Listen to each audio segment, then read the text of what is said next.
Bismillahirrahmanirrahim. Assalamualaikum warahmatullahi wabarakatuh. Kita lanjutkan materi ke-7. Materi terakhir sebelum UTS. Yaitu tentang kegagalan atau failure. Pendahuluan, nanti ada 3 jenis kegagalan yang kita pelajari, yaitu patah, fracture, kelelahan, fatigue, dan creep.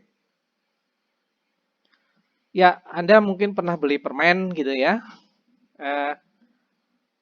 Ada bagian kecil yang sudah dipotong ya. Ini sengaja dipotong oleh pembuatnya, manufakturnya, karena untuk mempermudah menyobek ya.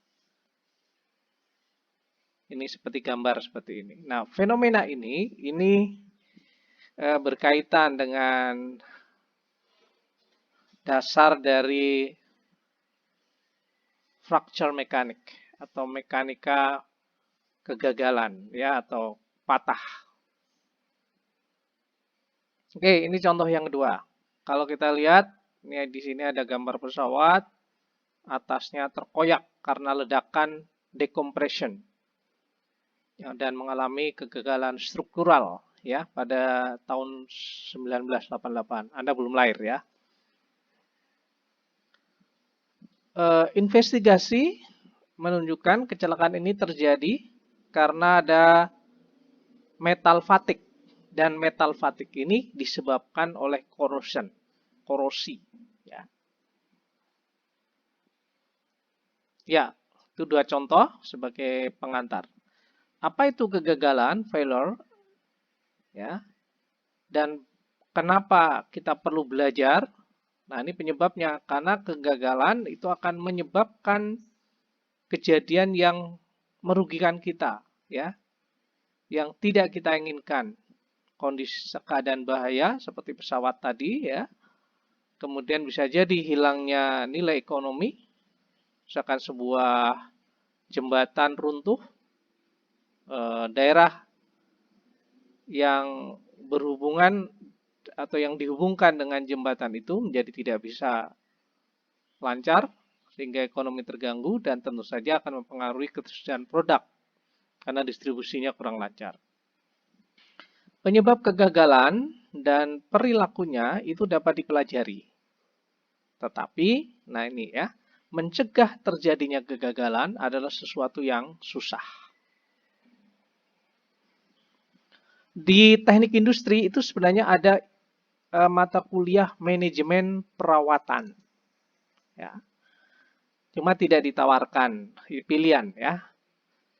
Dulu yang ajar Pak Wayan kalau tidak salah. Sebenarnya kalau ini mata kuliah yang menarik ya. Jadi kenapa? Karena kegagalan itu bisa dicegah dengan perawatan preventif atau preventive maintenance. Ya. Dan kita juga harus hati-hati karena kegagalan dapat juga terjadi pada saat dirawat atau diinspeksi. Jadi hati-hati ya, apalagi kalau yang melibatkan struktur yang membahayakan seperti suatu kejadian di jembatan saat itu, namanya jembatan Kutai Kartanegara ya, mungkin ada yang dari Kalimantan ya. Itu dulu roboh karena gagalnya itu pada saat dirawat. Jadi salah satu dikendorkan ya, ketika dirawatkan ada yang dikencangkan, dikendorkan, itu jadi kegagalan di situ. Ya. Sekali lagi tadi ada 3 kegagalan yang kita pelajari. Yang pertama adalah fracture atau patah ya. Yang secara mekanika bahan atau material mekanik itu ada prosesnya ya. Ada 4 proses. Yang pertama adalah necking. Ini pengecilan penampang. Kemudian terbentuknya rongga-rongga kecil. Rongga kecil ini karena terjadinya ikatan elektron yang putus dalam jumlah besar. Kemudian yang ketiga adalah pembesaran rongga menjadi satu rongga yang besar. Kemudian adanya retak menjalar sampai terjadinya patah. Nah, ilustrasinya digambarkan seperti ini. Ini necking, ya. Yang pertama tadi, yang kedua rongga-rongga kecil. Kemudian terjadi rongga besar, ada retak, kemudian akhirnya patah. Ya. Nah, mekanisme ini juga patah begini ini terjadi pada uji tarik, ya biasanya. Dan juga uji kelelahan yang ditarik, tekan, atau tarik lepas. Berdasarkan ductility-nya atau keuletannya, ada 3 bentuk umum dari patahan. Yang pertama adalah lancip begini ya.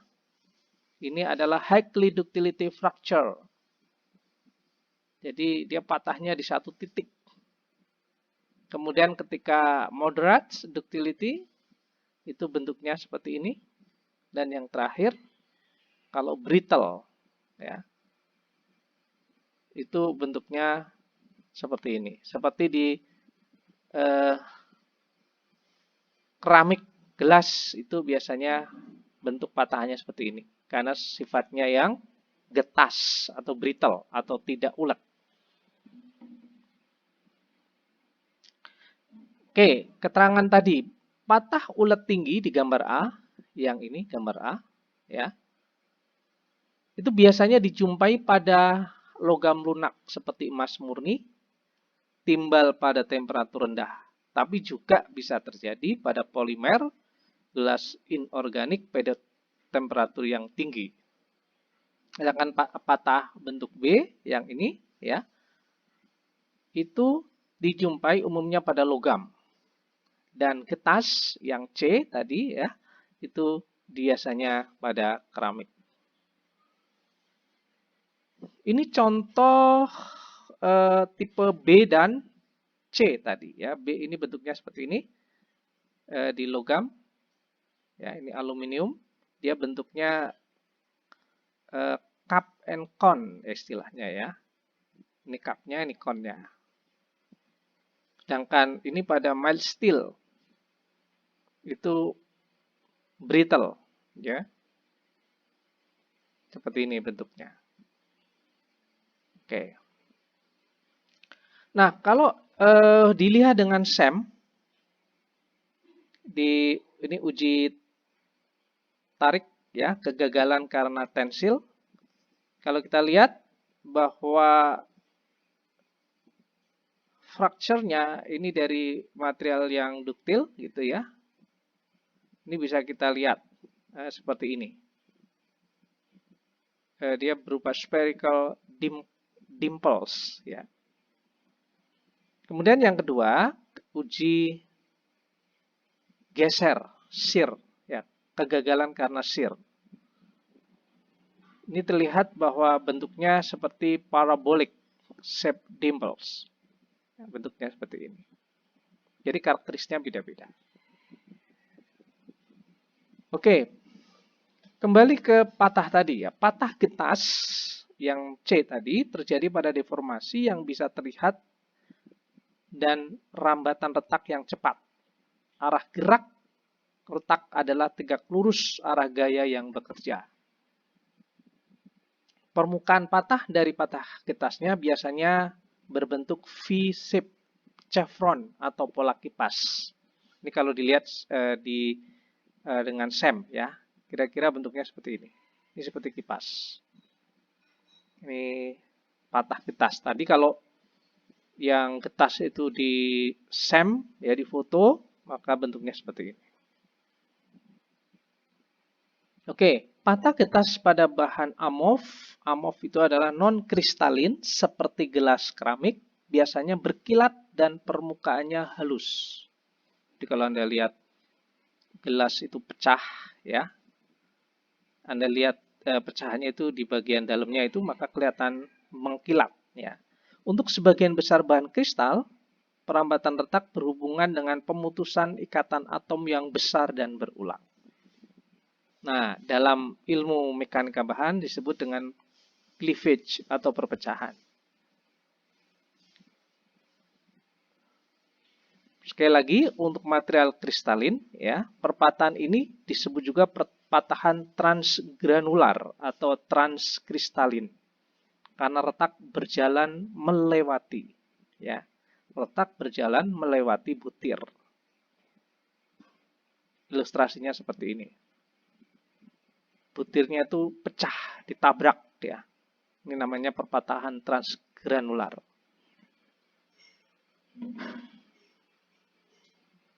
Ini grind gitu ya.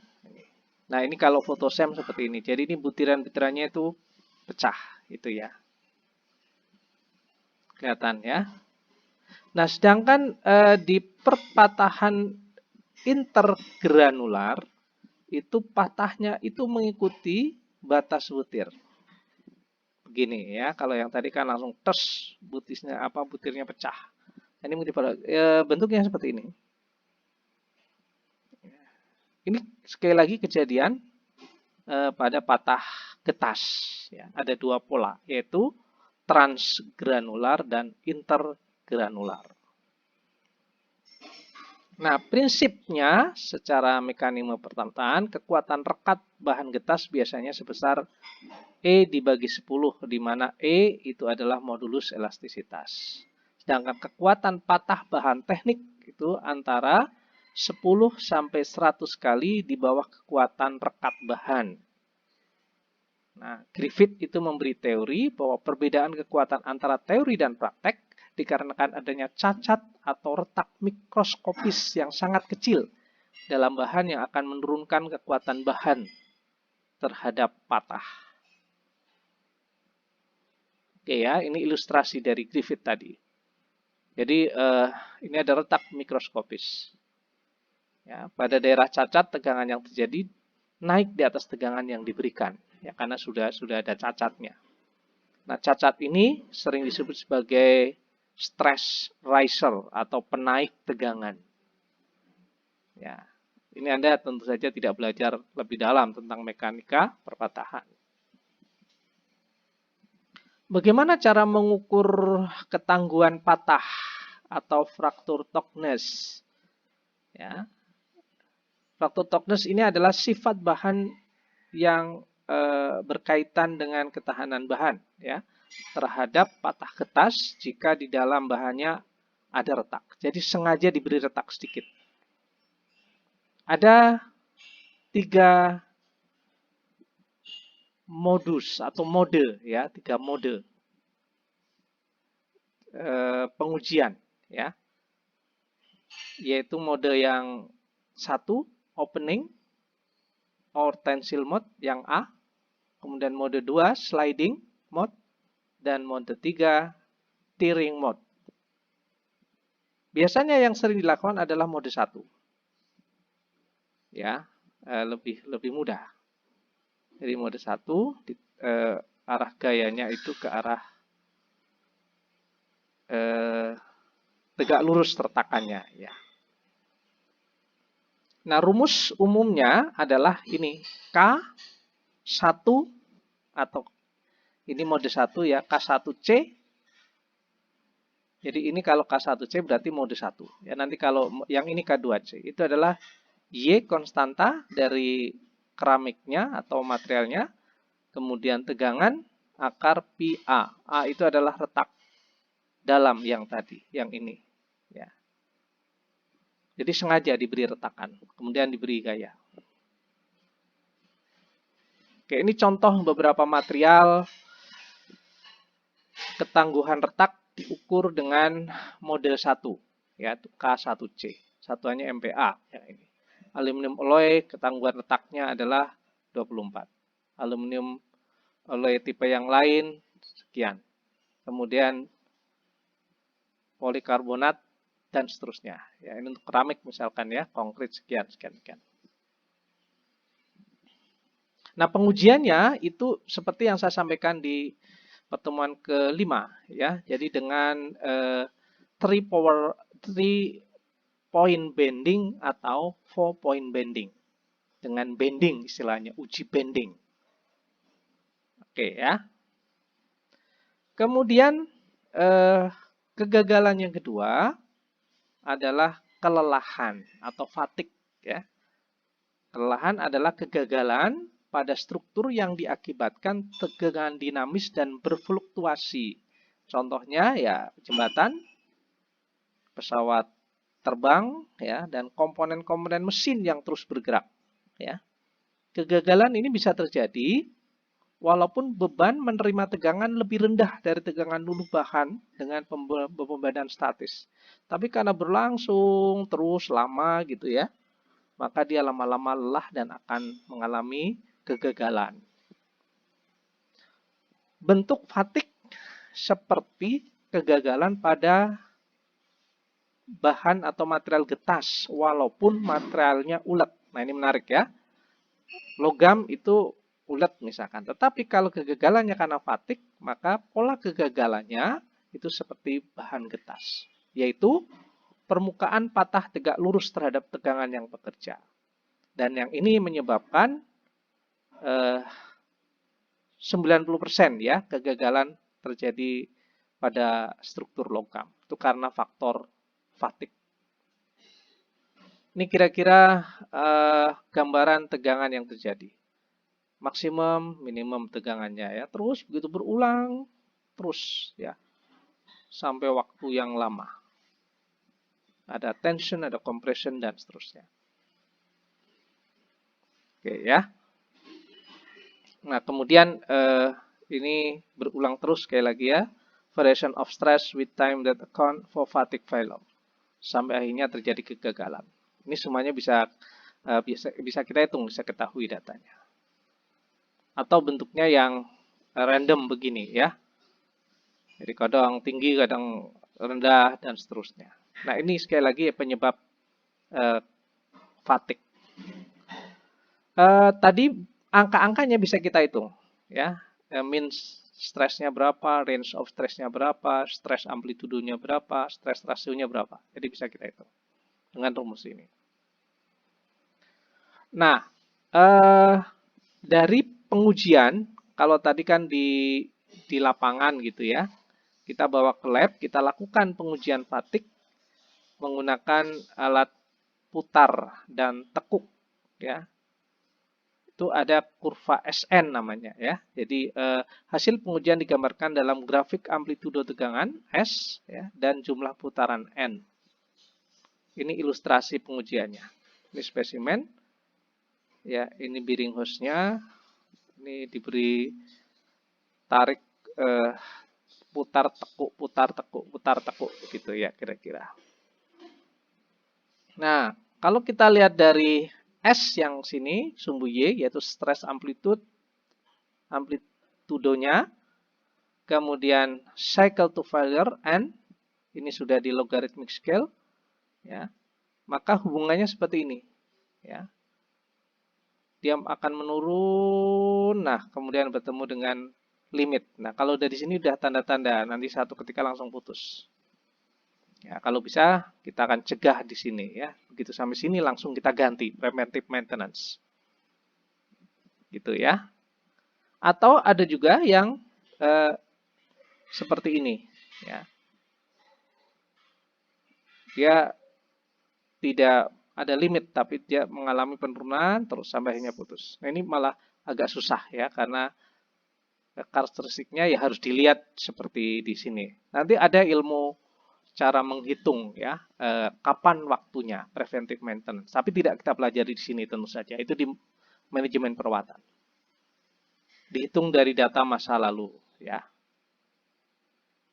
Ini contoh kurva S dan N ya. Di bahannya adalah aluminium alloy. Ya.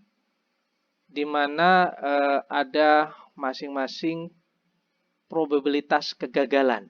Ya, kalau diberi tegangan sekian MPa dalam waktu sekian putaran, ya, maka akan terjadi kegagalan.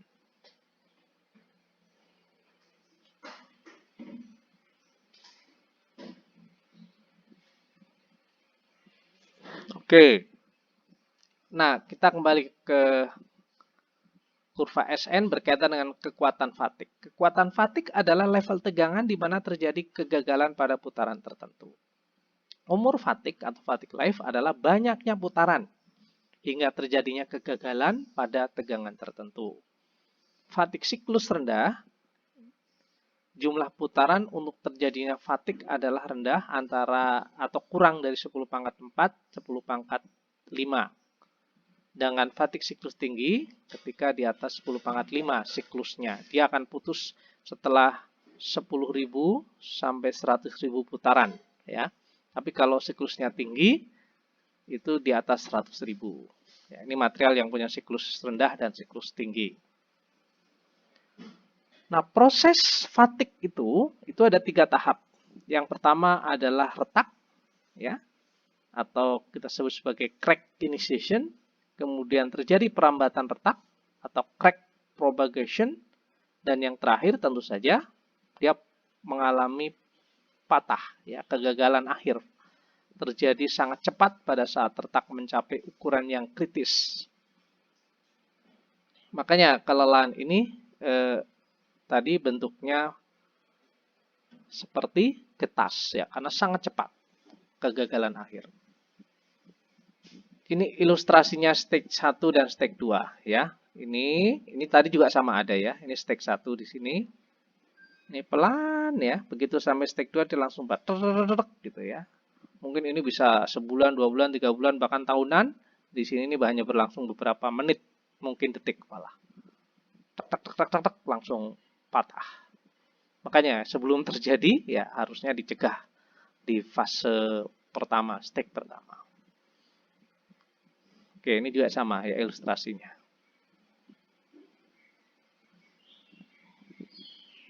Nah, total number of cycle to failure is sum of cycle at the first and the second stage. Jadi di sini berapa, di sini berapa, sampai patah ya. Ini dihitung nanti. Walaupun untuk membedakan kapan dia masuk fase 1 dan atau stage 1 dan stage 2 nih yang tidak mudah ya. Tapi kalau kita cermati terus nanti kalau alatnya bagus ya ketahuan bagaimana perubahan kecepatan dari retaknya.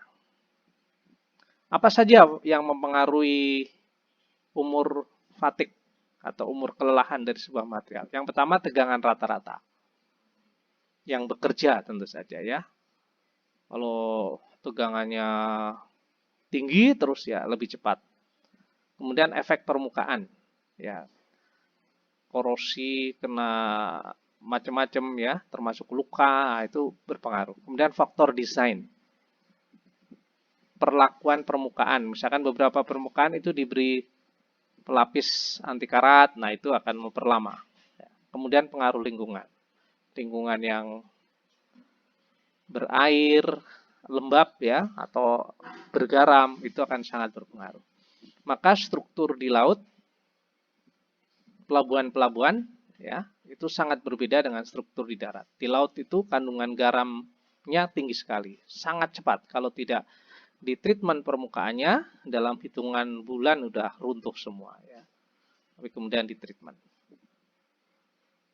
Nah, kelelahan itu ada dua, disebabkan oleh thermal karena tegangan thermal fluktuasi pada temperatur tinggi ya, ini misalkan di pipa-pipa yang mengalirkan panas gitu ya.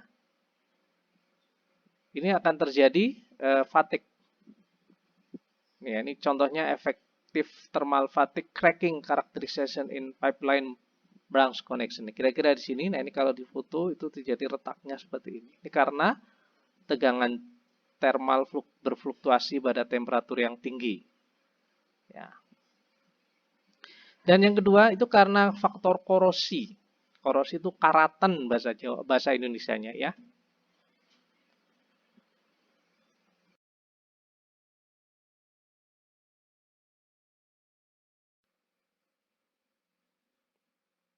Kegagalan yang terjadi pada gaya simultan, tegangan siklik, dan serangan kimia, maksudnya faktor kimia. Ini seperti ini nih, pantah ya. Ini kalau di foto kira-kira seperti ini. Oke, yang terakhir, tipe kegagalan yang terakhir adalah creep. Creep adalah deformasi yang terjadi pada material yang bekerja pada temperatur tinggi dan mengalami tegangan mekanik statis. Contohnya, rotor turbin pada mesin jet atau generator uap yang mengalami tegangan sentrifugal dan aliran uap bertegangan tinggi. Ini contohnya ya. Jadi sekali lagi creep terjadi pada temperatur yang tinggi. Deformasi terjadi sebagai fungsi waktu, sama seperti tadi fatigue ya. Kalau fatigue itu dalam temperatur biasa ya, temperatur ruangan, kalau ini dalam temperatur tinggi. Logam terjadi pada temperatur di atas 0,4 TM, itu adalah temperatur leleh atau melting temperatur. Ya. Ini contoh bagaimana kurva creep strain berdasarkan waktu. Di satu ini ya, primer creep tension itu penurunan laju creep. Jadi kira-kira seperti ini. Kemudian secondary steady state creep, laju creep konstan. Ini penurunan itu maksudnya naik tapi kan turun melengkung ya, cembung ya. Kemudian dia di fase 2 ini dia naik secondary. Konstan, garis lurus ini. Kemudian di titik tertiary, laju creep naik dengan cepat sampai putus. Ini kayak eksponensial. Ini pola dari creep. Untuk menguji creep, ya, itu dilakukan dengan skema seperti ini. Jadi ada material kayak uji tarik, tetapi diletakkan dalam furnace. Furnace itu tungku ya untuk membakar. Jadi ini dibakar. Ya, tentu saja ini harus tahan api semua ya. Atau alat-alatnya dan bahannya harus di atas 0,4 atau sekitar 0,4 melting temperature. Ini ditarik ya dengan beban yang tetap. Oke. Nah, bagaimana kurva berdasarkan temperatur ya? Kalau temperaturnya kurang dari 0,4 melting temperatur atau titik leleh, itu grafiknya seperti ini. Ini T1, T2, T3. T3 lebih besar, kalau suhunya lebih besar ya kurvanya seperti ini lebih cepat. Yang tengah ya di tengah-tengah. Kemudian T1 agak lama ya. Ya, oke. With increasing stress or temperature, the instantaneous strain increases, the steady state creep rate increases, and the time rupture decreases. Ya, saya kira sudah jelas ya ini ya. The stress temperature dependence of steady state creep rate can be described by, ini bisa kita hitung ya. Di mana Q adalah activation energy for creep, kemudian K2 dan N adalah konstanta materialnya. Jadi kita hitung seperti ini ya. Steady state creep rate-nya. Kemudian ini yang sumbu X adalah waktu, rupture lifetime, dan yang Y adalah stress. Ini berkaitan dengan creep ya. Jadi kalau kita lihat ini suhunya semakin besar ya semakin tegangannya ini semakin rendah, kemudian waktunya lebih cepat ya. Sedangkan semakin tinggi, stresnya semakin tinggi, waktunya semakin lama. Ini di S590 alloy atau steel ya, 590. Nah, logam paduan untuk penggunaan temperatur tinggi, ini kaitannya dengan krip, itu ada beberapa faktor yang mengaruhi karakteristik krip pada logam, yaitu temperatur alam, modulus elastisitas, dan ukuran butir. Nah, ini ya, ukuran butir ini akan berpengaruh terhadap laju krip. Makin titik leleh, makin besar modulus elastisitas, dan makin besar ukuran butir, maka makin tahan material terhadap krip.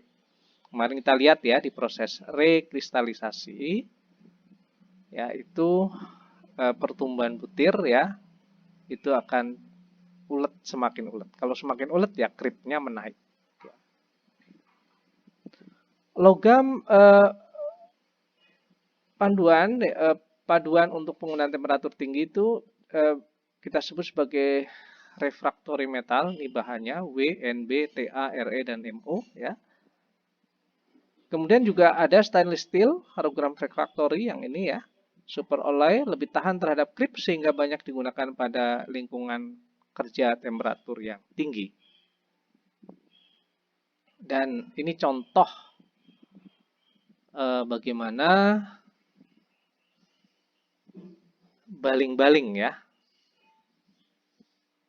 dengan teknik yang berbeda menghasilkan kekuatan atau sifat krip yang berbeda.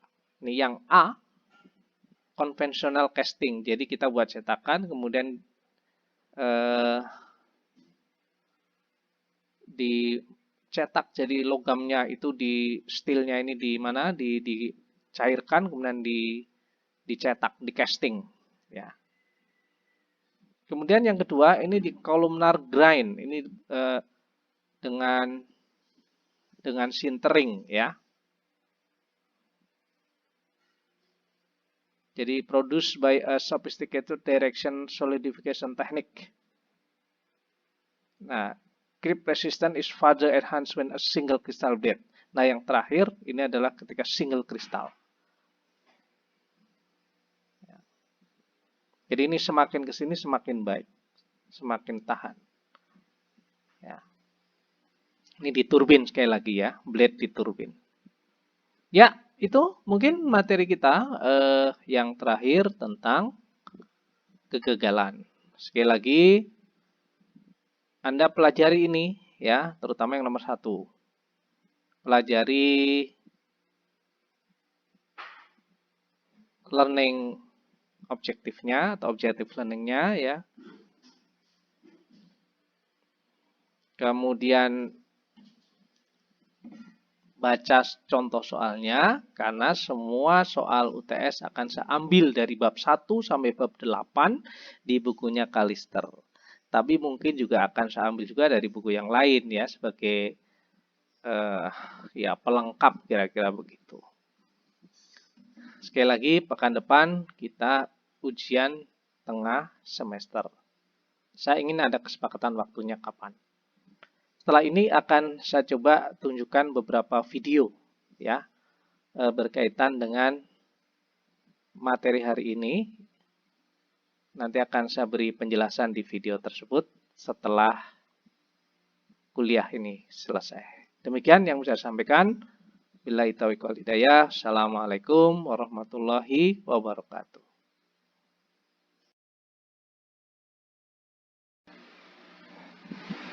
Ya, ini contoh ya runtuhnya jembatan karena fatigue ya, kita lihat. As you can see, this bridge was exceptionally long and narrow, over half a mile long, only 39 feet wide. It lasted just 4 months.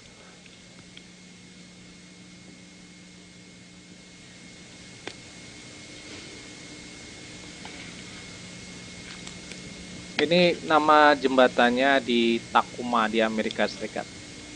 During construction, we see the steel girders, 8 feet tall, which were supposed to stiffen the bridge against bending. However, some up and down vibration was observed during the entire useful life of the bridge. Here's opening day. Ini openingnya pada saat pembukaan jembatan. Ya.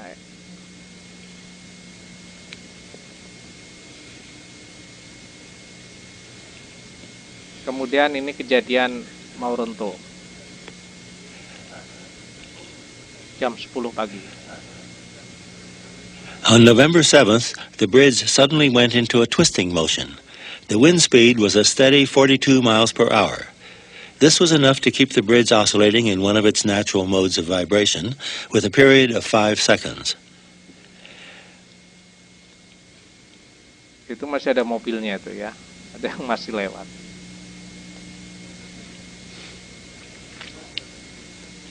A professor of engineering went out to see what had happened.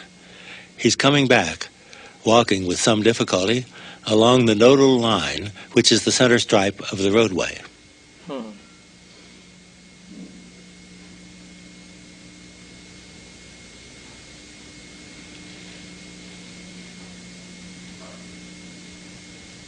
Oke, ini ya semakin keras guncangannya. Ini nggak bisa dihentikan ya, karena faktornya udah terlanjur bergerak. It's remarkable that the girders were this flexible. This is photographed at normal speed. However, a collapse was inevitable after a little more than an hour of this. Tadi mulai jam 10 ya. Ngeri ya, makanya sampai di film bisa difilm dengan baik.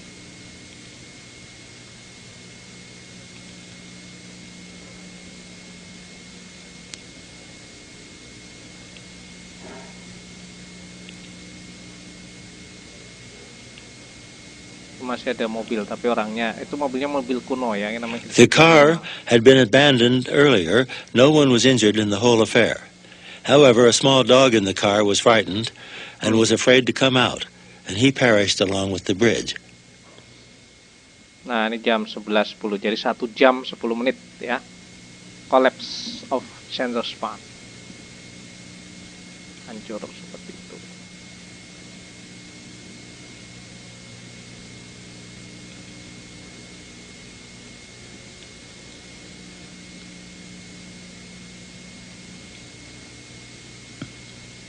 Oke, ini kira-kira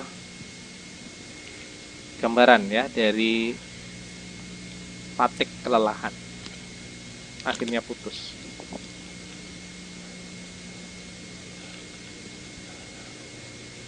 The bridge was rebuilt using a stiffening truss instead of girders. The new bridge is completely stable. Oke, itu film yang pertama.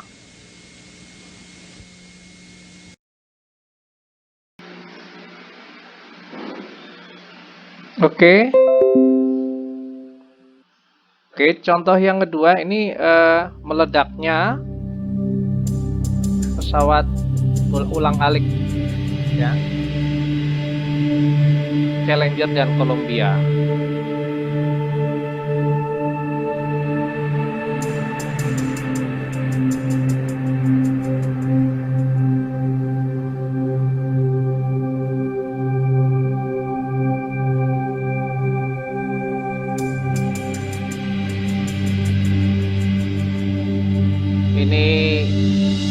Korban ya, jadi para astronot yang meninggal karena meledak.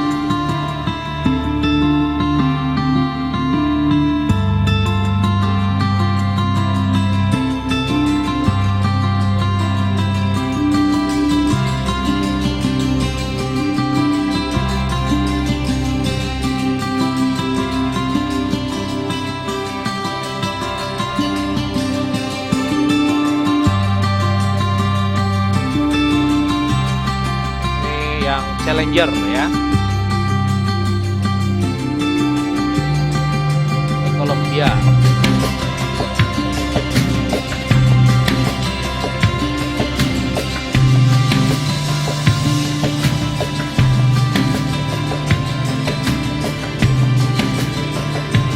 T-minus 15 seconds. 15 seconds. T-minus 10, 9, 10, 8, 9, 8, 7. We have a go for main engine start. 3, 2, 1, and liftoff. Liftoff of the 25th Space Shuttle mission. Space Shuttle Columbia with a multitude of national and international space research Yang atas experience. Columbia, yang Houston now bawah controlling the Challenger flight ya. of Columbia, the international research mission finally underway. Good roll program confirmed. Roger, roll, Columbia. Columbia now rolling on to the proper azimuth for a 39-degree inclination and for the 8.5-minute ride to orbit. Challenger now heading down range. Engines beginning throttling down now at 94%. Normal throttles for most of the flight, 104%. Three liquid fuel main engines beginning to throttle back in a three-step fashion to 72% of rated performance, reducing the stress on the shuttle as it breaks through the sound barrier.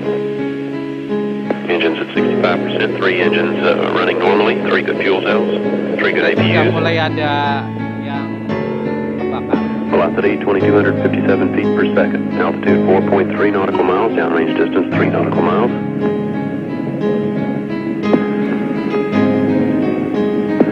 Engines throttling up. 3 engines now at 104%. Challenger, go at throttle up. Challenger, go at throttle up.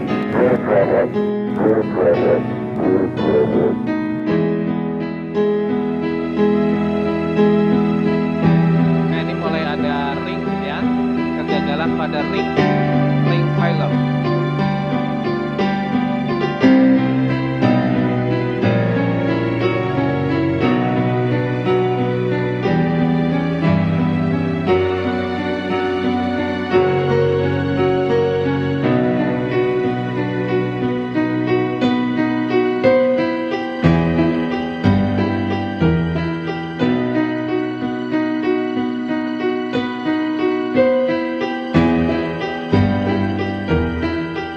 Challenger, go at throttle up. Ya, meledak hancur luar biasa ya, dalam tanda kutip ya. Mengerikan karena kegagalan 87 atau 9 astronot dan ya udah. We copy, go at throttle up. The throttle up call acknowledged by Commander Rick Husband, joined on the flight deck by pilot Willie McCool, flight engineer Colton Chawla, and mission specialist Dave Brown. Mission Specialist Laurel Clark, Payload Commander Mike Anderson, and Payload Specialist Ilan Ramon seated down on the middeck. Columbia 10 miles downrange, 13 miles in altitude, traveling at 1,800 miles an hour. 1,800 miles an hour. 100 miles an hour. 100 miles an hour.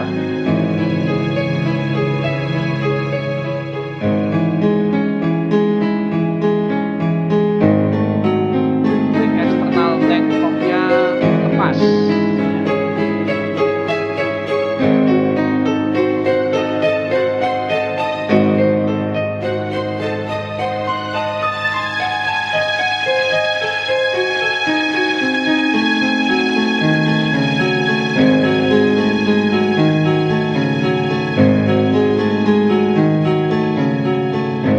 Guidance now converging. Columbia's onboard computers commanding the main engine nozzles to gently swivel, aiming the shuttle for a precise target in space for main engine cutoff.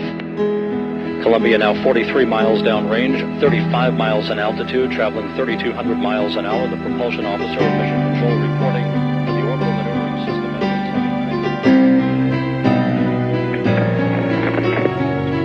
Columbia speed 16,620 miles per hour. Range to touchdown at the Kennedy Space Center runway, 3,450 statute miles. Flight Max. Go ahead, Max. FYI, I've just lost 4 separate temperature transducers on the left side of the vehicle, on the left side of the vehicle, on the left side of the vehicle. Ini Challenger yang tadi ya, dan yang Columbia tidak terlalu kelihatan ya ledakannya. Ya, mungkin ini ya contoh sekali lagi.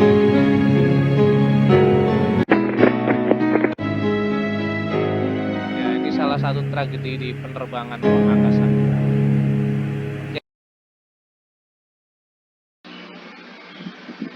Ya, kita lihat tes fatigue.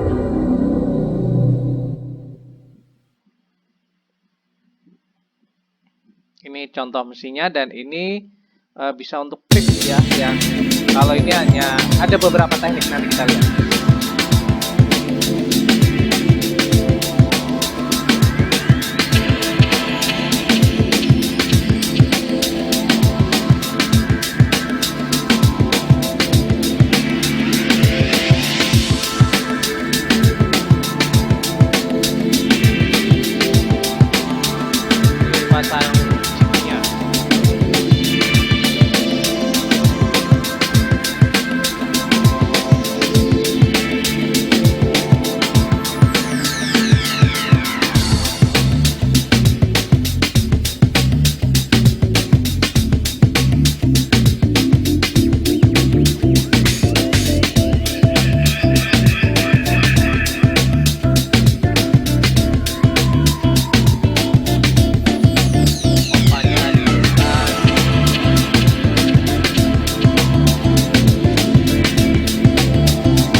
yang tidak pakai oven. Jadi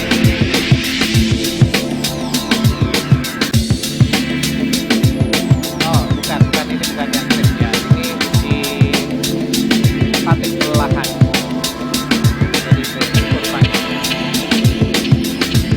Dan ini slotnya ya. Oke, ini terus sampai patah yang tadi ya.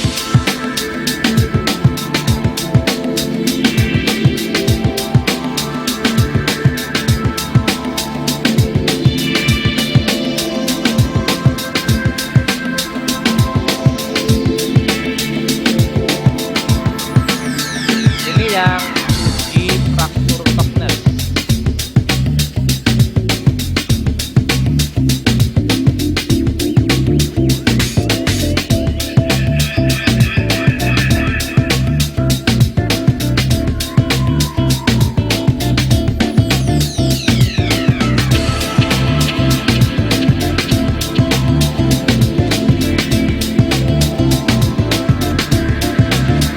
Ya, jadi goyang-goyang dulu.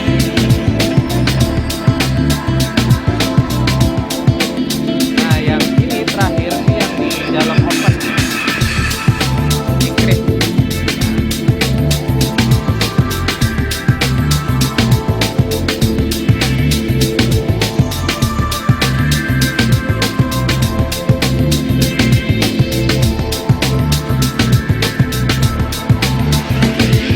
Harus ditutup atas bawah rapat gitu ya.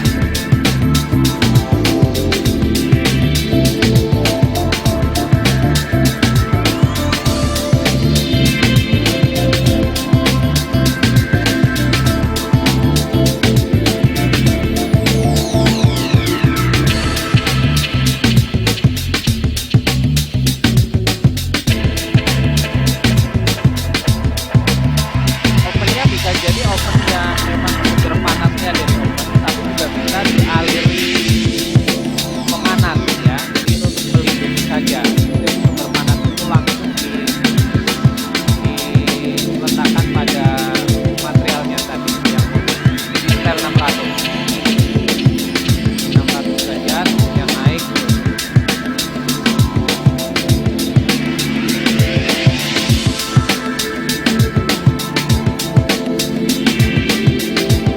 Pilotnya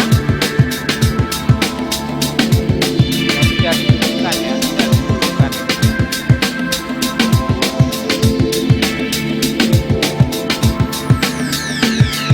Nanti ada kok, ada yang ditujukan yang kelihatan baranya, bara materialnya.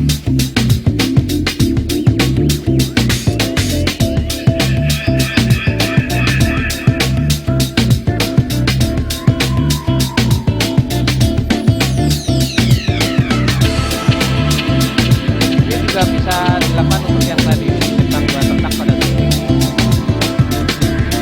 Tadi itu di bending ya. Nah, tekan itu 3 point bending.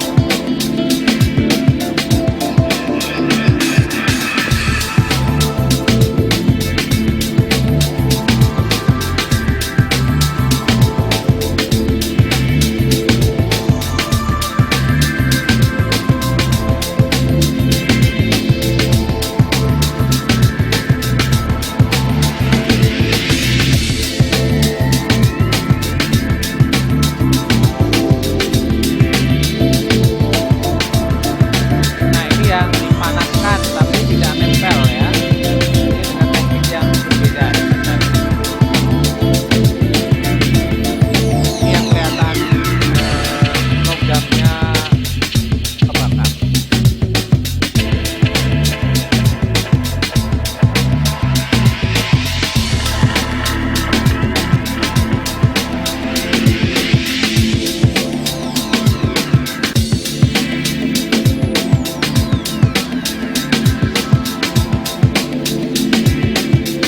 Ini udah mulai dipanaskan.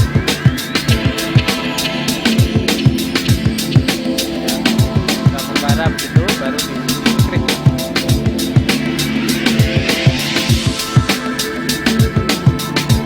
Ya, oke. Itu ya gambaran dari berkaitan dengan materi ketujuh.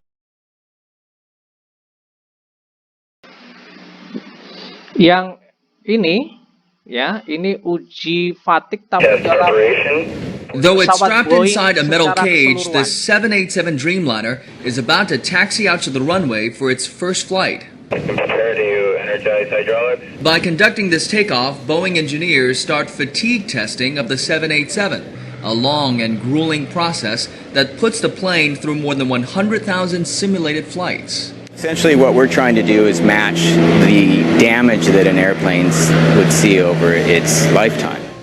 Unlike static testing, which pushes the plane to extremes to see how strong it is, fatigue testing shows how the structural integrity holds up over time. We're demonstrating the durability of the airplane, checking our structural maintenance procedures. So we do them first on this airplane before an airline has to validate that we do have inspection techniques where we can find any cyclical damage well before the fleet will experience it. To simulate multiple flights, Boeing mounted the airframe onto a specially designed test rig and then connected more than 100 mechanical devices to the exterior, from the leading edge of the wing to the tail fin to the fuselage. With this setup, engineers in a nearby control room can direct the devices to apply loads to the plane, basically pushing and pulling on the surface over and over again. So it mimics the ground-air-ground cycle. We're going from taxi conditions to takeoff, cruise, landing, and again taxiing to the terminal essentially. And because airlines will use the 787 on very different routes, stress analysts designed several flight profiles to recreate the range of conditions the plane is likely to face over its lifetime. And when we come out here, we verify that our analysis said we see this. The tests, we did see this, therefore our analysis is okay. From this day on, engineers will be testing the plane 7 days a week for 3 years. When it's all said and done, this plane will have flown about 3 times the number of flight cycles a 787 is likely to face. It's part of the exhaustive program to certify the Dreamliner. As an engineer, it's a fantastic time. There's a lot of pride involved to be part of a program like this and to help usher it into the public and see people flying it safely. Ya, begitu ya contoh pengujian pada Boeing real di